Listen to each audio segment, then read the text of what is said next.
gereja cenderung mereka sangat bersemangat kalau menelanjangi dosa-dosa pribadi yang seharusnya ditangani secara privat, tapi mereka bungkam terhadap dosa-dosa sosial, terhadap isu-isu sosial.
Salam literasi.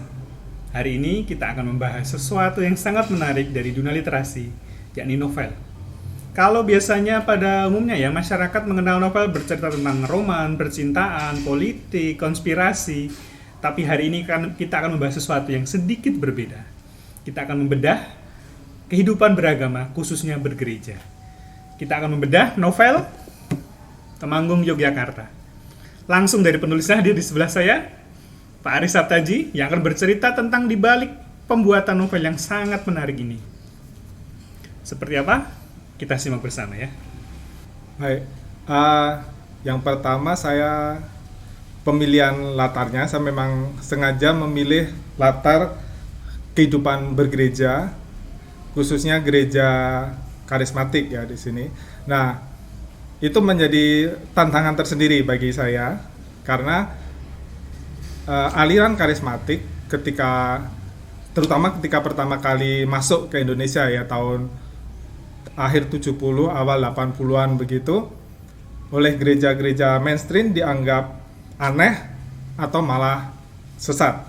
Nah, maksud saya kalau bagi orang Kristen sendiri sesuatu yang aneh, sesuatu yang tidak mudah dipahami, bagaimana bagi teman-teman atau pembaca yang latar belakangnya bukan Kristen, jadi makin sulit untuk memahaminya. Tapi bagi saya itu justru menarik. Saya artinya tertantang, saya mencoba untuk memberikan gambaran tentang dunia itu ya. Saya mencoba menggunakan cukup banyak halaman untuk menggambarkan tentang praktek, tentang gaya hidup, tentang model-model pelayanan dan sistem kepemimpinan di dalam sebuah gereja karismatik. Saya berharap nanti pembaca yang punya latar pernah terlibat di dalam gereja karismatik bisa mengenali hal-hal tersebut, mungkin bisa bernostalgia, mungkin merasa dejavu, mungkin segar nyengir-nyengir, oh saya pernah punya pengalaman yang seperti itu. Nah, sedangkan bagi teman-teman yang belum, baik teman Kristen maupun teman yang beragama lain, ya saya berharap ini bisa menjadi pengenalan yang menarik, yang unik, yang tentang oh ternyata ada tuh aliran keagamaan yang istimewa ini, ya seunik ini. Bagi saya kata unik. Artinya kan kalau saya menonton film atau saya membaca buku, saya justru ingin masuk ke sebuah dunia yang lain, artinya dunia yang tidak saya hadapi sehari-hari. Nah, saya berharap novel ini bisa menawarkan dunia baru seperti itu, bisa menawarkan wawasan baru seperti itu bagi pembacanya. Saya berharap begitu. Wow, insight yang sangat menarik ya. Kalau melihat pembukaannya sudah sangat dalam seperti ini, sebenarnya apa sih ide dasar penulisan novel ini? Nah, novel kan atau fiksi pada umumnya kan berusaha menggambarkan suatu konflik ya, bisa konflik individu dengan individu lain, individu mungkin dengan alam, atau kadang juga konflik batin dengan dirinya sendiri, konflik dengan sekelompok orang, dan berbagai macam konflik yang kemudian disusun menjadi plot, menjadi cerita. Nah, dalam novel ini konfliknya adalah seorang anggota gereja, Baskoro, dia berkonflik dengan gereja dalam tanda petik ya. Gereja artinya dalam hal ini adalah tim kepemimpinannya ya. Jadi ini katakanlah ini konflik antara individu dengan kelompok begitu ya. Nah, dalam konflik itu diceritakan bagaimana si tokoh tadinya dia terpikat dengan gereja itu, dia sampai masuk juga dalam tim kepemimpinannya, tapi kemudian dia menemukan masalah di situ, dan di situ masalah itu menimbulkan pergumulan bagi dia. Itu yang coba saya sampaikan begitu di dalam cerita novel ini. Kalau di novel kan sempat disinggung ya, ada satu adegan yang sangat menarik yang membahas tentang masa kecil Gilang Baskoro ya. Ini apa sih kaitannya dengan konflik gerejawi yang nantinya terbangun dalam novel? Ya ini saya mencoba memberikan latar sedikit begitu. Jadi ini memang rentangnya kan panjang ya, dari masa kecil, lalu ada masa remaja, lalu kemudian masa dewasa setelah dia terlibat di dalam pelayanan itu gitu. Nah, saya mencoba bahwa dari sejak kecil itu kecenderungan untuk tertarik terhadap hal-hal rohani, hal-hal keagamaan itu sudah tertanam begitu dari pengalaman-pengalaman masa kecil. Nah, ketika dia remaja, di bagian yang menggambarkan dia remaja, saya menggambarkan di situ sebenarnya dia ada sempat tertarik terhadap dunia politik begitu, tapi kemudian tidak sempat berkembang banyak, udah langsung padam gitu. Nah, saya mencoba menarik ini dengan melatari bahwa masa remaja si tokoh itu saat itu kan berlangsung di era Orde Baru.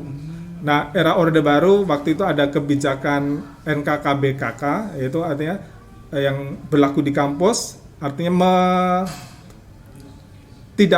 mendorong mahasiswa untuk tidak aktif di dalam dunia politik begitu. Jadi waktu itu kalau kegiatan-kegiatan kemahasiswaan, kegiatan kepemudaan itu ya biasanya umumnya kesenian, olahraga, cinta alam, dan ya tadi kerohanian, keagamaan itu.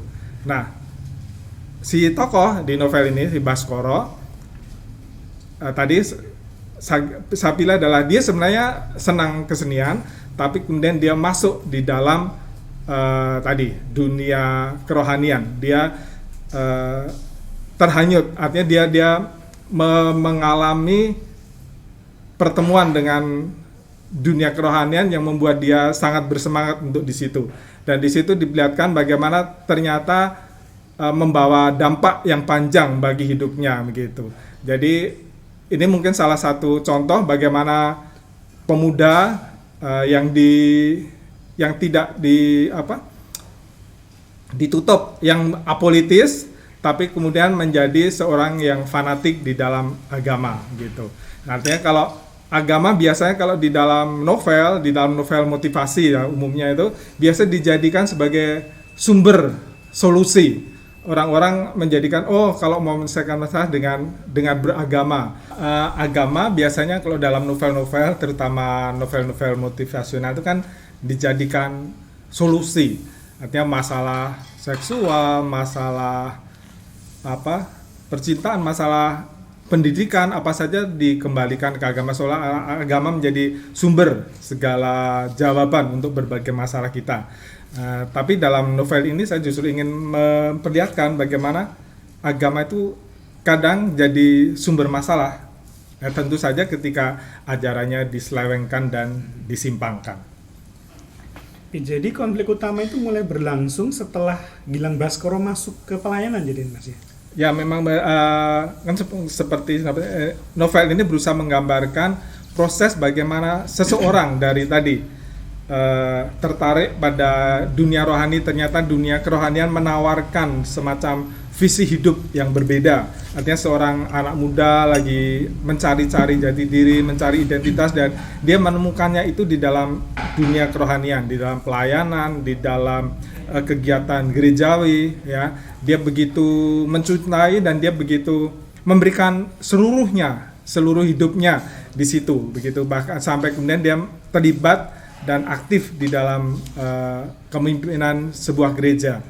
Tapi seiring dengan dia masuk semakin dalam, dia melihat bahwa apa yang tadinya di awal di permukaan tampak baik, gitu, tampak baik-baik, ternyata ada masalah-masalah, ada ya tentu umum bahwa sebenarnya ada masalah, tapi kemudian dia melihat bahwa masalah ini menjadi sebuah, kalau istilahnya dalam keagamaan mungkin dosa gitu, tapi bukan lagi dosa individu, tapi dosa sistemik, karena itu menjadi sebuah budaya dan menjadi sesuatu yang lebih sulit untuk dihadapi begitu. Nah, di situ diperlihatkan bagaimana tokoh ini ketika dia tersadar, dia berusaha untuk menghadapi dan keluar dari sistem yang baginya sudah tidak sehat itu.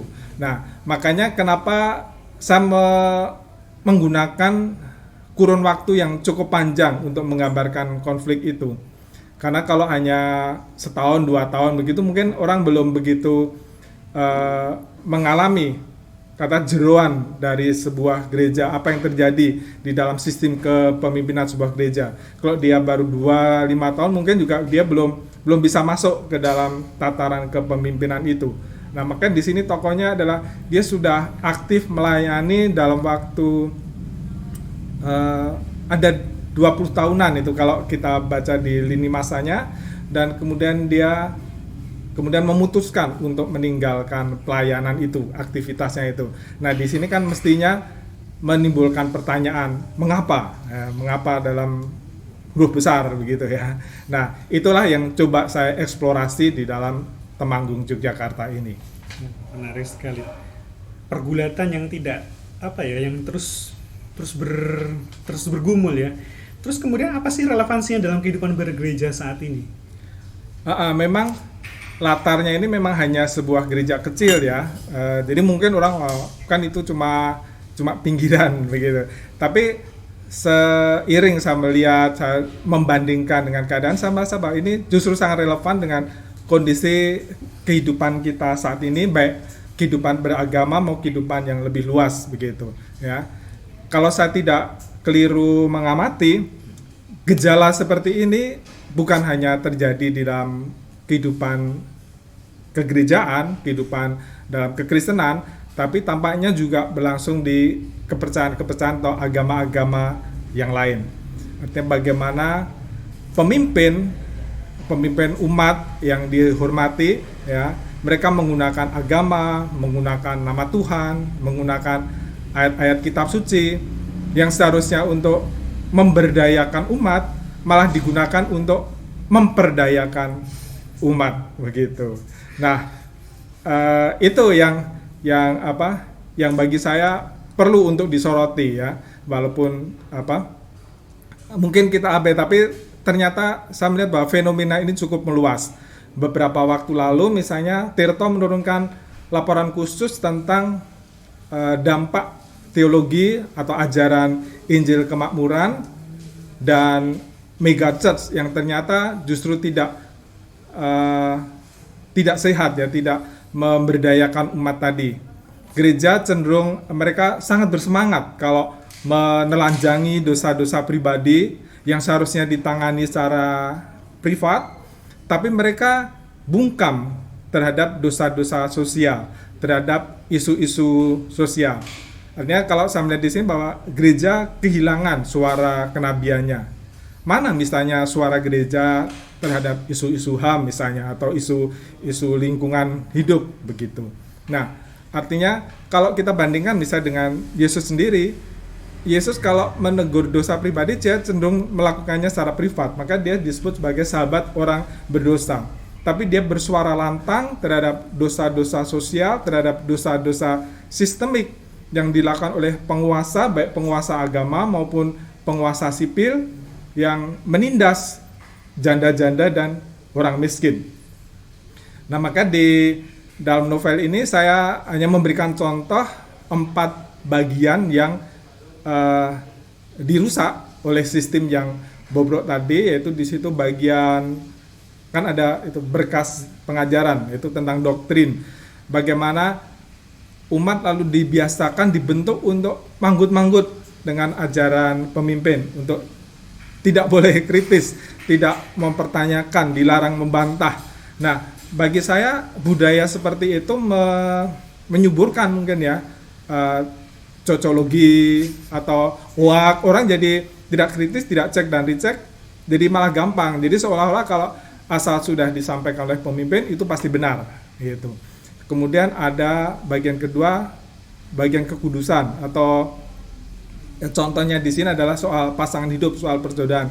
Ini menggambarkan bagaimana pemimpin bisa masuk terlalu jauh, artinya dia sudah mencampuri kehidupan pribadi, artinya kehidupan beragama yang seharusnya menjadi hubungan pribadi antara tiap-tiap orang dengan Tuhannya, lalu semua serba dicampuri, termasuk dalam hal ini siapa yang menjadi jodohmu itu harus dikonfirmasi oleh pemimpin begitu.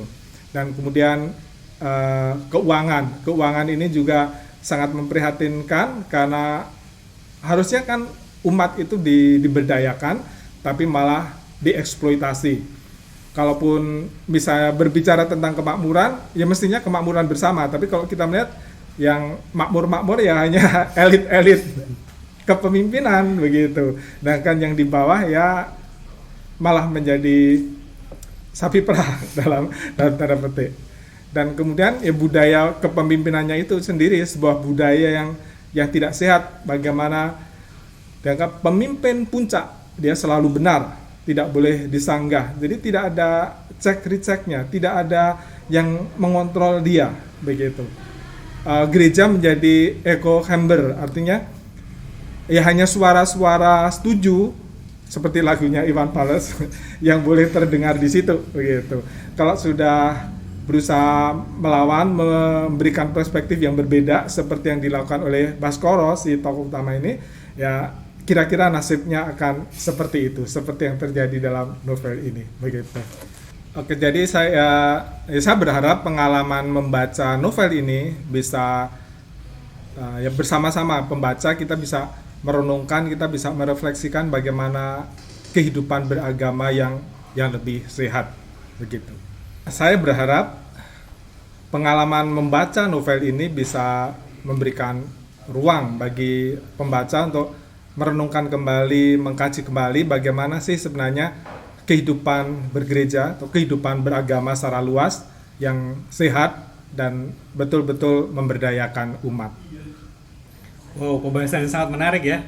Kita bisa mendapat sedikit insight dari novel ini. Tapi yang menjadi pertanyaan adalah, novel ini merupakan bagian dari trilogi Temanggung. Kemudian apa sih hubungannya dengan novel-novel terdahulu? Kan kita bisa ada novel Warrior, kemudian Dalam Rinai Hujan. Kemudian apa hubungannya dengan novel Temanggung Yogyakarta ini, Mas? Kalau ide triloginya sendiri, terutama memang dari latar tempatnya, ya ketiga-tiganya, baik Warrior, Dalam Rinai Hujan, dan juga Temanggung Yogyakarta ini sama-sama berlatar di Temanggung. Kalau Warrior sepenuhnya di Temanggung, Dalam Rinai Hujan di Temanggung dan Yogyakarta, begitu juga dengan di Temanggung Yogyakarta, ya sesuai dengan judulnya, dua tempat itu. Jadi lalu saya ambil saja trilogi Temanggung. Tapi kalau format triloginya sendiri saya terinspirasinya dari tricolornya Kiss of Clay ya. Dia ambil dari bendera Prancis itu, lalu dia buat 3 film yang masing-masing berdiri sendiri. Tapi kemudian di film ketiga, di film Red ya, di adegan terakhir terjadi pertemuan, tidak sengaja. Jadi tokoh-tokoh dari 2 film terdahulu, film biru dan film blue dan film white ya, muncul gitu mereka di dalam adegan terakhir itu. Nah, saya terinspirasi oleh itu, saya coba kaitkan trilogi ini dengan memunculkan kembali tokoh Sri dan tokoh Siwi di dalam Temanggung dan Yogyakarta ya. Mereka kalau dalam trilogi warna tadi hanya muncul sekilas satu adegan, kalau di novel ini cukup signifikan kehadiran mereka. Nah, saya mencoba memberikan gambaran pertemuan dengan Sri dan juga dengan Siwi ini, menggambarkan bagaimana si Baskoro ya sudah mulai mengalami perubahan. Artinya sebelumnya ketika dia begitu sibuk terbenam dalam aktivitas gereja, begitu terbenam dengan aktivitas pelayanan, dia tidak sadar dia memperlakukan orang terutama orang lain ya, yang belum bergereja, yang itu sebagai sekedar sasaran penginjilan, sebagai target penginjilan. Tapi seiring dengan perubahan yang dialami, dia mulai kembali melihat bahwa orang lain itu adalah sesama manusia gitu, adalah sahabat, adalah teman. Jadi itu salah satu gambaran bagaimana dampak yang terjadi ketika Baskoro menyadari masalah yang ada di dalam sistem kepemimpinan yang dia sendiri terlibat di dalamnya. Gitu. Jadi saya manfaatkan itu sebagai untuk mendeskripsikan perubahan batin Baskoro. Gitu. Oke. Tapi kenapa ya judulnya Temanggung Yogyakarta? Oh, oke. Nah, kalau judulnya Temanggung Yogyakarta juga itu inspirasinya juga dari filmnya Wim Wenders, ada yang berjudul Paris, Texas. Nah, ketika belum menonton filmnya, saya mengira itu berlatar kota Paris di Eropa dan berlatar Texas di Amerika. Nah, setelah menonton filmnya, ternyata bukan seperti itu. Ternyata di Texas ada kota kecil yang bernama Paris gitu. Tapi bagi saya format itu menarik, dijajarkan ya, 2 kota dijajarkan seperti itu. Lalu itu saya ambil jadi pola itu, saya jajarkan di sini Temanggung, Yogyakarta. Ya ditafsirkan, boleh ditafsirkan macam-macam. Dari Temanggung ke Yogyakarta, orang Temanggung di Yogyakarta, orang Temanggung membaca Yogyakarta, memandang Yogyakarta, begitu kira-kira. Atau mungkin pertemuan antara yang rural dan yang urban, desa dan kota, kira-kira seperti itu. Oke, saya mengamati dalam novel ini ada berbagai format ya. Ada puisi, ada cerita, ada khotbah, bahkan ada kontak email ya, surat menyurat ya. Kenapa memilih format yang seperti ini? Nah, Baskoro dan saya sendiri dulu kan aktif dalam pelayanan gitu. Nah, kalau orang melayani itu bacaan utamanya adalah Alkitab. Bacaan-bacaan lain itu nomor 2 atau mungkin nomor sekian gitu. Jadi yang tercetak utamanya adalah Alkitab. Nah, Alkitab kan juga terdiri dari berbagai macam genre ya. Ada narasi, sejarah, ada kitab hukum, kitab puisi, kitab Amsal, lalu surat-surat itu ya, nubuat. Nah, saya pikir kayaknya menarik ya format itu. Artinya saya dulu pernah berpikir, kan kalau membaca itu Alkitab mencatat bagaimana kehidupan iman orang pada masa-masa itu ya, terbentang masa yang panjang. Nah, saya terpikir bagaimana ya kalau orang-orang percaya saat ini, orang-orang di gereja saat ini dituliskan ceritanya. Kalau di Alkitab kan baik buruknya orang itu kelihatan gitu ya, dia tidak hanya ditampilkan sisi baiknya, tapi sisi buruknya juga diperlihatkan. Nah, kalau orang-orang sekarang ini kalau digambarkan menjadi sebuah cerita, kira-kira seperti apa? Nah, ini kira-kira yang coba saya bayangkan. Nah, tentu saja kalau Alkitab kan ditulis oleh banyak penulis, dituntun oleh Roh Kudus dan dalam bentang waktu yang sangat sangat panjang. Dan kan kalau novel ini ya penulisnya satu orang ya, dan itu bukan dituntun Roh Kudus tapi dituntun imajinasinya berdasarkan imajinasinya. Jadi saya coba masukkan di situ. Kemudian saya melihat bahwa kira-kira kan begitu kehidupan itu ada percintaan, ada pertualangan, ada bagian-bagian yang menyenangkan, ada hal-hal yang membosankan. Nah, kira-kira seperti itu. Tapi kemudian setelah selesai memang formatnya tidak sepenuhnya persis Alkitab secara utuh, tapi lebih ke di perjanjian barunya. Ya. Kalau di perjanjian baru itu kan sebenarnya mengisahkan tentang Yesus dari masa kecil sampai dia disalib dan naik ke surga. Kemudian disambung dengan kisah para rasul dan surat-surat rasuli yang menjelaskan tentang makna Injil begitu. Nah, tapi kalau perjanjian baru kan tokohnya hero-nya, juru selamatnya. Nah, sedangkan Temanggung Yogyakarta ini tokohnya mungkin lusternya, pecundangnya gitu. Jadi dari masa kecil Baskoro sampai dia bukan naik ke surga tapi meninggalkan jemaat. Nah, sesudah itu untuk yang sejajar dengan kisah para rasul surat-surat di situ adalah ziarah rohaninya Baskoro setelah meninggalkan dunia pelayanan dan semacam pledoinya dia gitu, pembelaannya dia, kenapa dia mengambil keputusan besar itu di dalam kehidupan dia gitu. Nah, di bagian itu saya ambil secara kasar ngikuti 5 tahap itu, 5 stages of grief ya, 5 tahap orang berduka itu ya Nah, karena di situ kan menggambarkan pergulatan pemikiran antara teologi yang lama, teologi kepemimpinan yang bobrok tadi, dengan teologi yang baru yang lebih berfokus pada kasih karunia, maka bagian itu juga lebih banyak berisi pemikiran-pemikiran. Tapi di sisi lain juga bagian itu sepertinya si Baskoro ngomong sendiri gitu, seperti ngomong sama tembok gitu. Tidak ada respon baliknya. Nah, kalau bagi saya ini mencoba menggambarkan bagaimana gereja masih sering menutup ruang, masih tidak menyediakan ruang untuk berdialog, untuk berbeda pendapat gitu. Jadi mirip juga dengan Alkitab juga. Kalau Alkitab kan sebenarnya ditulis itu kan ada yang bilang bahwa sejarah ditulis oleh pemenang gitu. Nah, kalau bagi saya Alkitab itu justru ditulis oleh pihak-pihak yang kalah. Artinya Israel adalah budak di Mesir dan kemudian perjanjian baru juga ditulis oleh orang-orang jajahan. Nah, begitu juga Temanggung Yogyakarta ini ditulis dari sudut pandang seorang pecundang. Mungkin bahkan dianggap seorang Yudas karena dia mengkhianati kepemimpinan gereja. Gitu yang bisa saya sampaikan. Sudut pandang yang sangat menarik ya. Karena biasanya kalau novel kan kita berpikir bahwa tokoh utamanya harus mendapatkan segala sesuatu, harus berbuat banyak hal. Tapi di sini tokoh utamanya menjadi sesuatu yang kalah, seseorang yang kehilangan, seseorang yang terusir. Novel yang sangat menarik tentunya ya.